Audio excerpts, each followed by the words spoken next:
Hey ladies, bienvenue sur la chaîne de Ladies Budget. Je m'appelle Marie-Laure et toutes les semaines je vous propose des méthodes et des astuces pour gérer votre budget au quotidien en toute féminité, simplicité et authenticité. N'hésitez pas à vous abonner et à me suivre également sur Instagram @ladies-budget. Aujourd'hui, on va parler de budget. Qu'est-ce qu'un budget et comment créer un budget? Un budget, c'est un outil qui va nous permettre d'avoir une vision sur nos revenus et nos dépenses fixes et variables.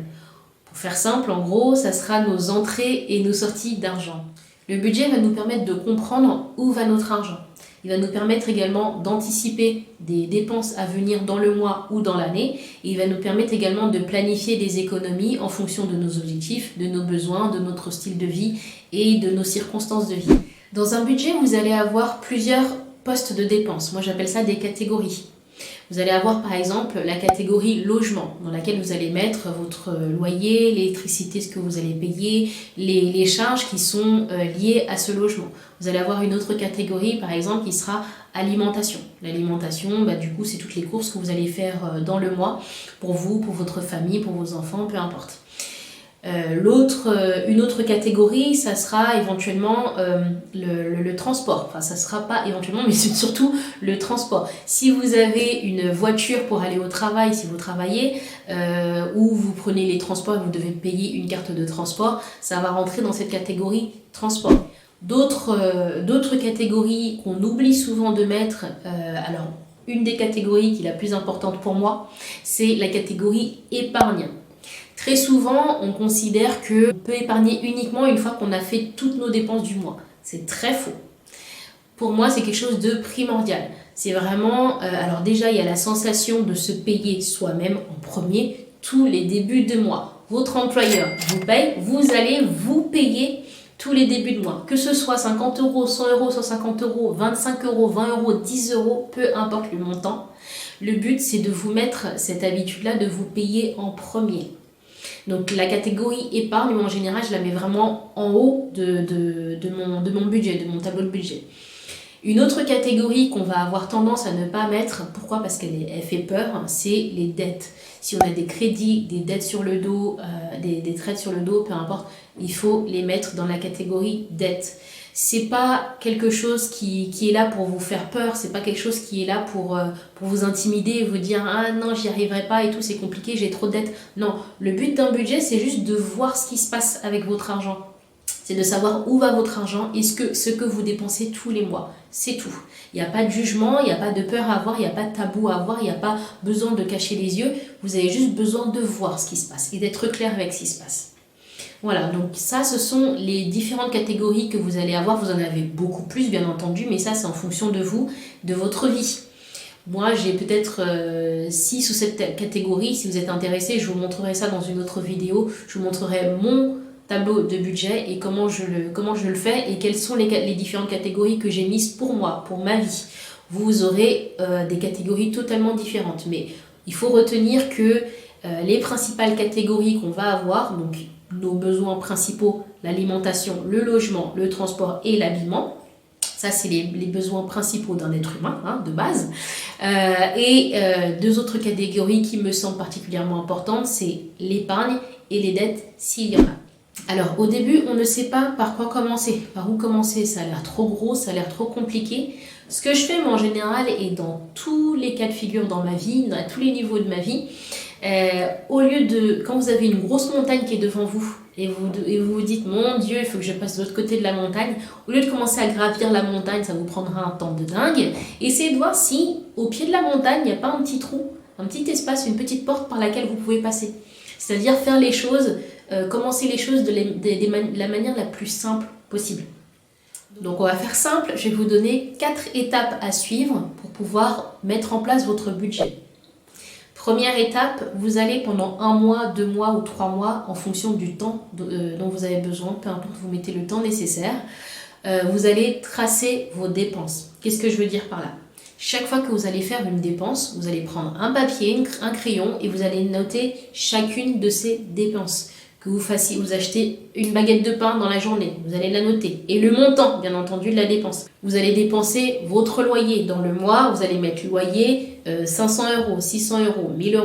Vous allez mettre de l'essence dans votre voiture, vous allez noter essence 20 €, 50 €, etc. Vous allez faire ça pendant 1 mois, 2 mois, tout simplement pour vous permettre de savoir exactement où va votre argent et comment vous dépensez votre argent.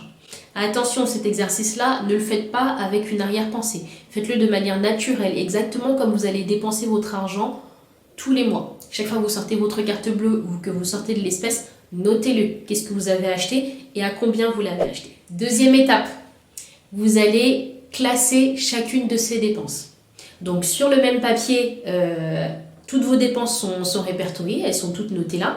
Ce que vous allez faire pour que ce soit beaucoup plus simple pour vous, parce que du coup le cerveau fonctionne beaucoup avec des couleurs, ça aide d'avoir des couleurs pour savoir exactement ce qui se passe sur le papier. Donc vous allez prendre un stabilo d'une couleur différente pour chaque catégorie de dépenses. Donc mettons vous avez dépensé votre loyer, vous allez prendre un stabilo orange, vous allez stabiloter orange le loyer, l'électricité en stabilo orange, l'internet stabilo orange. Pour l'alimentation, vous allez prendre un stabilo jaune par exemple, les courses, stabilo jaune, la baguette de pain, stabilo jaune, ainsi de suite. Vous allez faire la même chose pour toutes les catégories différentes. Troisième étape, vous allez additionner toutes ces dépenses, catégorie par catégorie. Comme ça, vous saurez exactement combien vous avez dépensé dans chaque catégorie. Pour le logement, je sais pas, tous les mois, je dépense 2000 € pour mon logement. Pour l'alimentation, tous les mois, je dépense 400 € pour l'alimentation. Peu importe le montant, toujours, je donne des chiffres comme ça au hasard, mais le but, c'est vraiment de savoir exactement combien vous dépensez dans chacune des catégories. Quatrième étape, vous allez mettre sur un autre papier, d'un côté vos revenus, de l'autre côté vos dépenses. Le montant total des dépenses que vous avez effectuées dans le mois. Pas par catégorie, mais vraiment le montant global. Qu'est-ce que vous allez faire sur ce papier? Vous allez faire tout simplement une soustraction. Vos revenus moins vos dépenses. Comme ça, vous saurez si vous avez dépensé plus ou moins en fonction de ce que vous avez gagné. Si vous avez dépensé plus, attention, et ça va vous permettre de vous poser la question et de vous dire où est-ce que j'ai dépensé plus? Pourquoi j'ai dépensé plus? À quel moment dans le mois j'ai dépensé plus? Si vous avez dépensé moins, tant mieux, très bien. Si vous avez, par exemple, économisé, je sais pas moi, 50 €, là, vous allez pouvoir vous poser la question, qu'est-ce que je vais pouvoir faire de ces 50 €? Soit les mettre en épargne, si vous avez un compte épargne, ou par exemple, vous avez besoin de rembourser un petit peu plus vite une dette. Si vous étiez mis un objectif de rembourser une dette un peu plus rapidement cette année, ben voilà, ces 50 € vont pouvoir peut-être aller dans un versement supplémentaire auprès de votre créditeur, par exemple. Donc cette quatrième étape est extrêmement importante. Ça va vous permettre vraiment, comme on disait au début, d'avoir une vision de ce qui se passe avec votre argent. Je dépense plus, je dépense moins. Qu'est-ce que je peux faire si je dépense plus pour économiser, pour faire attention? Qu'est-ce que je peux faire si je dépense moins? Qu'est-ce que je fais avec l'argent qu'il me reste? Donc vous voyez, ces 4 étapes sont extrêmement simples. Prenez le temps de les faire. Prenez 1 mois, 2 mois, 3 mois s'il le faut. Prenez vraiment le temps de le faire sérieusement. Comme je l'ai dit, sans jugement, sans a priori, sans arrière-pensée ni quoi que ce soit, n'essayez pas de tricher, ça ne sert à rien. Il faut que ce soit réel, réaliste.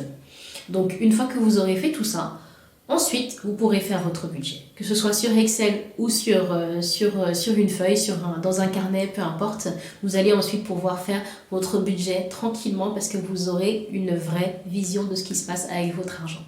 Si cette vidéo vous a plu, n'hésitez pas à la liker et à la partager.